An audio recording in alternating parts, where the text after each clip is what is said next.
已经出席了。我们所期待的弥赛亚已经降生。圣诞节是一个欢庆迎接基督再临，并纪念耶稣降生的日子。我想大家都很熟悉，特别在圣诞节的时候，许多教会都会演一出很熟悉的戏剧，那就是有关于耶稣降生的故事。耶稣他从一位统管万有的上帝，因着对世人的疼爱跟怜悯，他献出了自己的全能，他愿意降生在这个充满猜疑、嫉妒、冲突与互相竞争的这个世界。他以一个婴孩的形态，以一个婴孩的身份，卑微的降生。他并不是含着金汤匙长大的富二代，他是要告诉世人，在上帝的国度里，并没有尊卑地位的阶级之分，每一个人都配得救恩。这得救的神机是为了每一个信他的人、预备好的人、愿意相信的人来预备的。在耶稣降生的故事当中，有我们最熟悉的2位男女主角，我想现在大家心里都有数，就是约瑟跟玛利亚。玛利亚她是已经许配给约瑟的一位女子，是一位敬虔爱主的女子。上帝创造万物，他并不违背自己的所定下的规则，所以呢，他的独生爱子耶稣就必须经由玛利亚的身体被生出来。全能的上帝，他拣选了蛮有信心的玛利亚，并且以他的大能，就是圣灵，直接让这位尚未出嫁的童贞女玛利亚来怀孕。这下可不得了了，在2000多年前那个近东，不管是哪里啦，我想在2000多年前那个时代，未婚生子，特别在那个地方是可以被人用石头给打死的。一个花样年华，正欢喜迎接这个沉浸在预备婚姻喜乐里的这位玛利亚呢，她会接受这份神迹的邀约吗？她会接受上帝的邀请吗？如果她接下了这个邀请，她的人生很有可能马上就从彩色变为黑白，因为当任何人发现她竟然未婚怀孕的时候，他走在路上，可是会被人用石头给打死。我们不知道，当天使告诉玛利亚这件事情的时候，在圣经里并没有说玛利亚花了多少的时间来考虑这件事情，也没有说她花了多少时间才回神过来，才开始原来我不是在做梦，这是现实。我想对她而言，在当时的1分钟，就好像过了一辈子那么久，因为他这个决定，因为他的未来都将因为这个神迹的邀约变得完全不一样。一霎时，在玛利亚的脑袋里在想些什么呢？就在那一个刹那，玛利亚的信仰正不断的在黑暗、在怀疑、在恐惧的隐蔽处被塑造。在当时，玛利亚她的生命里，她充满了怀疑、恐惧，整个怀疑、恐惧笼罩了她。但是她的信仰、她的信心就在那个时候继续的被塑造。她知道全能奇妙的上帝早已认识她、鉴察她、拣选她。她知道自己无法躲避上帝的旨意，不论她逃到哪里，她都无法躲避上帝的面，因为上帝似乎如影随形的一直跟着她。他躲不掉，那么他该做什么选择呢？接受还是拒绝？他要当作没这回事发生，继续躲避，就像约拿一样，怎么样就怎么逃，就继续逃嘛。他能逃，尽可能的继续逃。他要继续当作没这回事逃避吗？然后当作没这回事，快乐的跟约瑟成婚，当个快乐的新娘子？还是他要接下这份神迹的邀约，准备过一个不知道未来会如何的日子？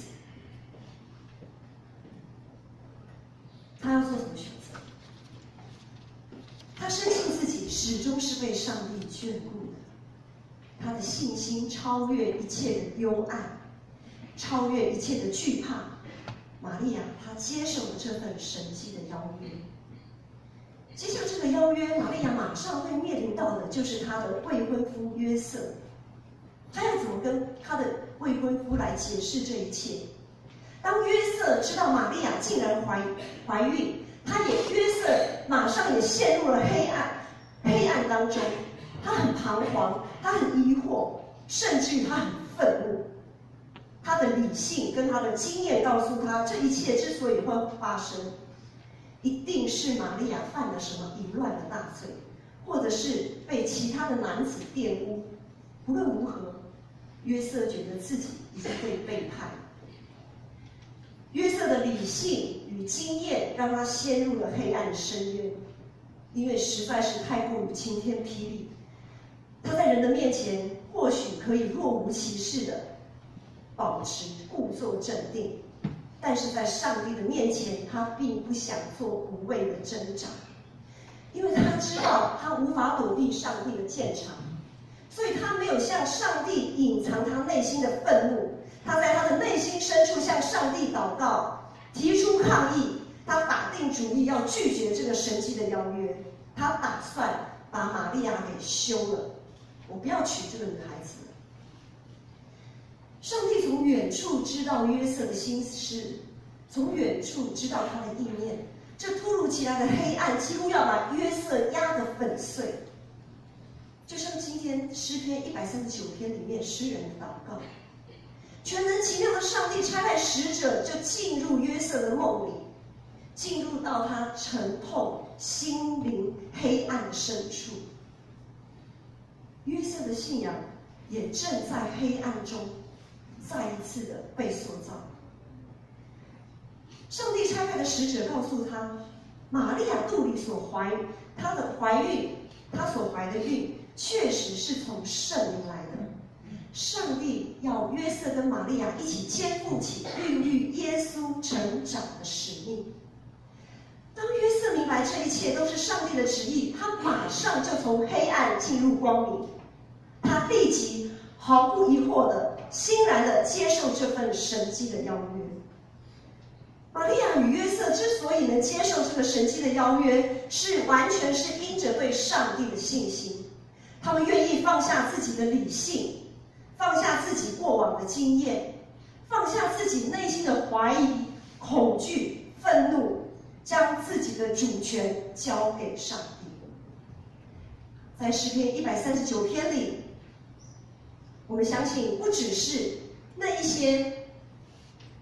诗人向上帝发出的祷告，同时也是玛利亚跟约瑟向上帝发出的祷告。也相信这篇诗篇同样是你我心中，当我们在碰到黑暗、恐惧、愤怒、疑惑的时候，可以向上帝发出的祷告。神迹是上帝奇妙的作为，超乎人的理性可以想象，超乎人的经验可以推测。我们从小到大所受的教育都不断的在训练我们的理性思维，训练我们的逻辑推理。所以神迹对现代人来说太过于遥远又不切实际。许多时候，就连基督徒也必须要回头过去看，才可以感叹的说啊，真的是有上帝耶。常常我们都要事情过后之后，事过境迁，回头看才发现真正有上帝，真正有上帝，真正感谢上帝保守。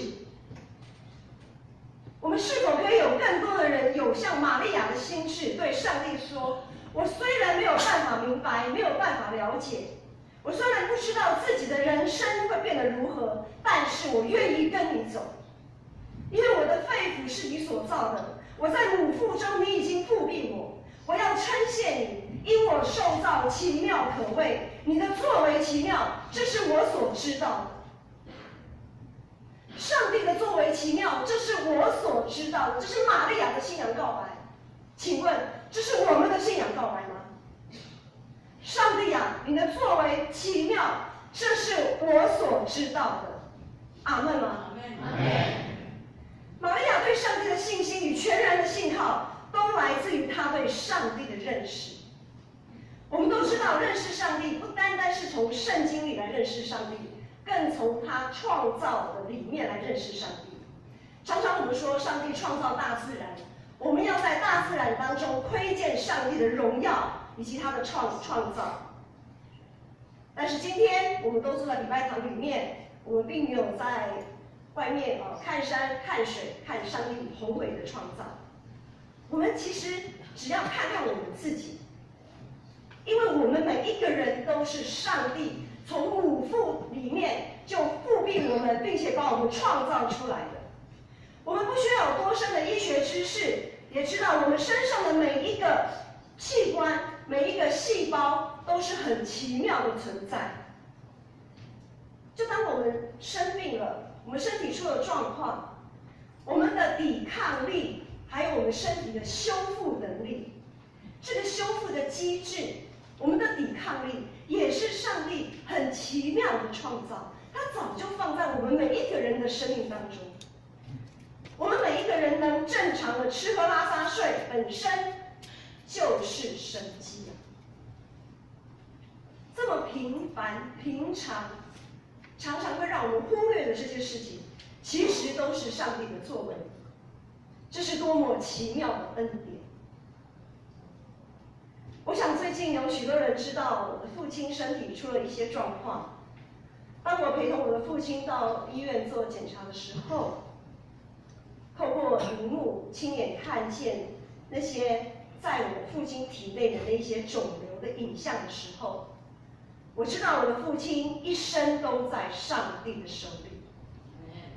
上帝早已在暗中护庇他、呼召他，并且拣选他。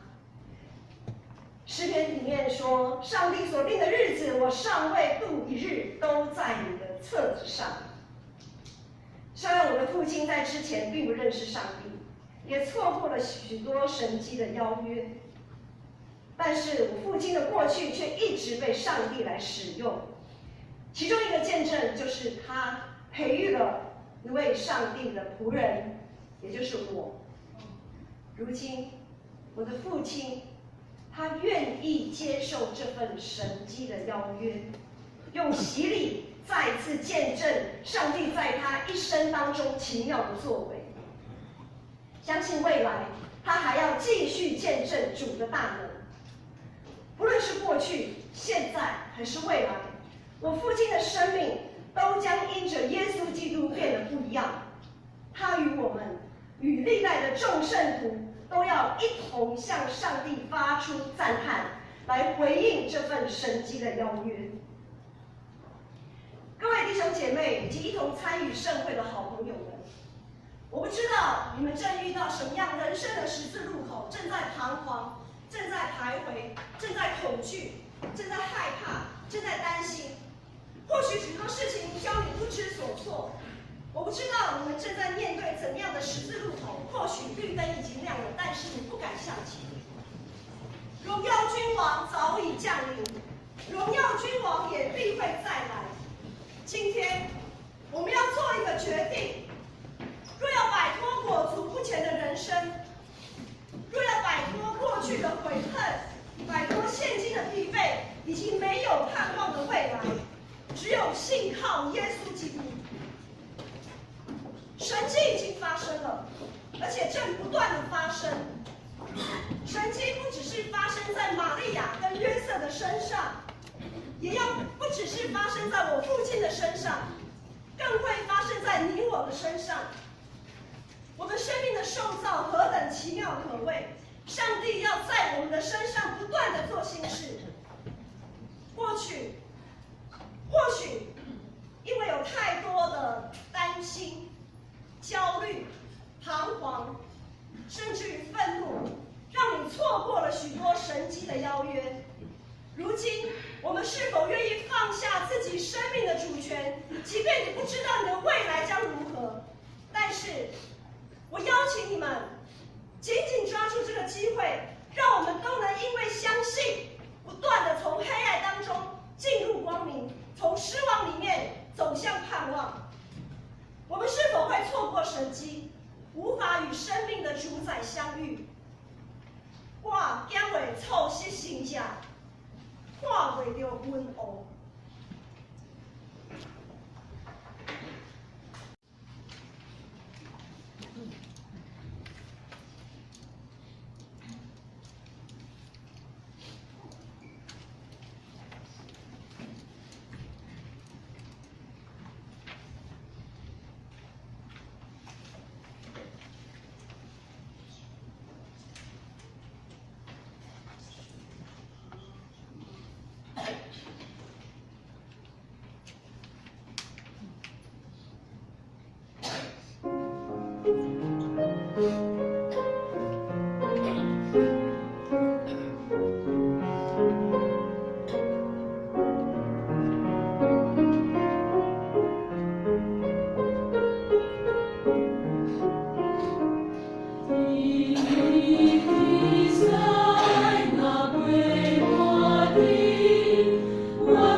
我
心偶。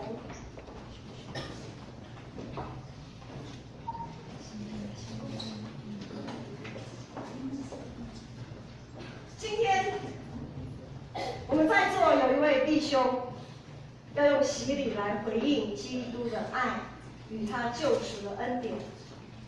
现在我们就要来举行洗礼这个圣礼。我们得到帮助是因造天地之耶和华的名。亲爱的弟兄姐妹，请大家注意来听主耶稣基督吩咐的话。他从死里复活，还未升天之前，有说：天上地下的权柄我都赐给你们了。所以你们要去，使万民做我的门徒，奉父子圣灵的名给他们施洗。凡我所吩咐你们的，都教导他们遵守。我就天天与你们同在，直到世界的末了。在五旬节当天，使徒彼得传福音的时候，对凡听他的话的人说：你们个人要悔改，奉耶稣基督的名受洗，使你们的罪得赦免，就会领受所赐的圣灵。因为这个应许是要给你们和你们的儿女，并一切在远方的人，就是给所有被上帝所召来的人。我们今天有一位被上帝所召来的人，而且他愿意回应这个神迹的邀约，要来今天进行洗礼，接受洗礼。我们请受洗者，请黄振玉出列到台前来。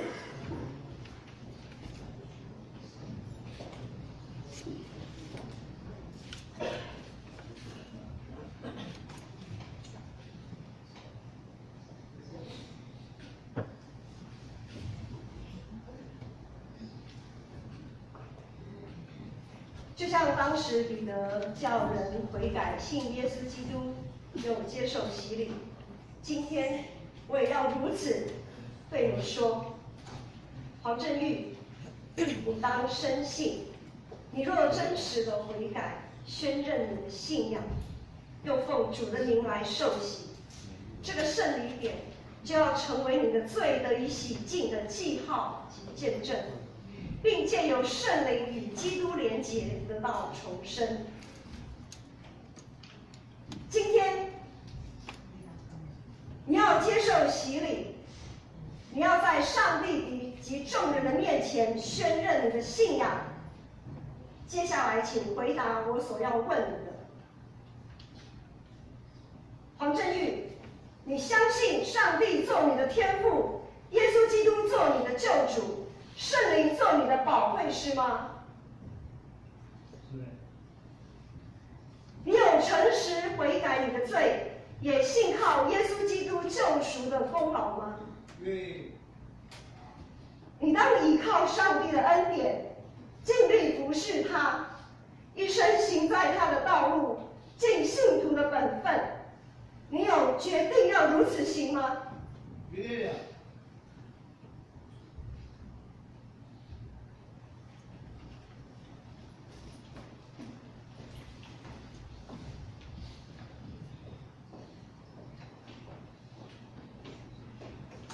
黄振玉，我现在要用水为你来施洗，让你归于父子圣灵上帝的名。愿赐平安的耶稣基督使你完全成圣，得蒙让你的身灵魂体在耶稣基督里面得蒙保守，好叫主耶稣基督再来的日子无可指责。阿门。我现在宣告，黄振玉今天已经宣认你的信仰，在上帝与众人的面前誓约。我现在要依靠教会的头，也就是我们的大牧者主耶稣基督，以及台湾基督长老教会，还有建成小会的权柄接纳你，成为正式的成人陪餐会员，有份于主的圣餐，以及新约一切的恩典。阿门。阿门。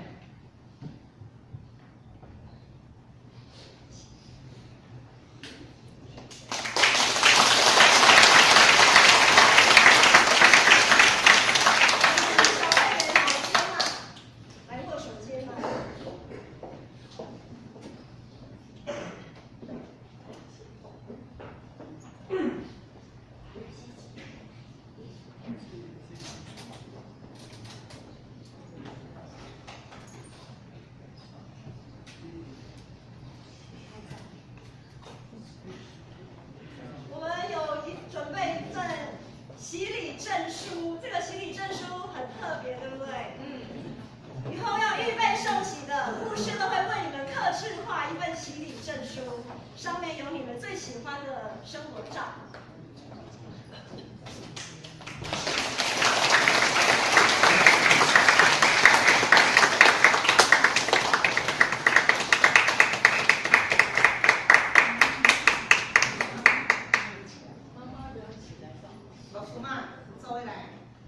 我还有自己身为女儿的身份送给爸爸。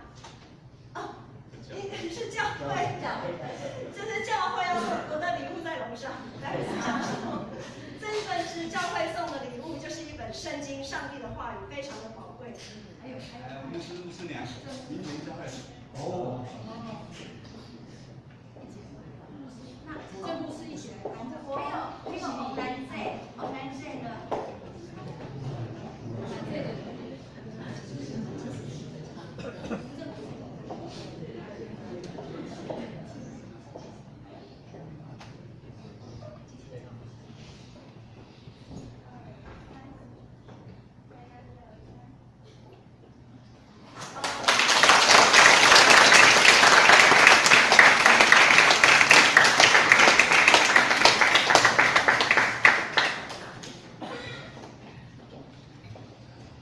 感谢主，我的父亲愿意在这个时刻接受神迹的邀约，受洗归入主的名下。现在接着我们要进行圣餐。你主要所遇到的人，怀疑伊若受伊的陪参者，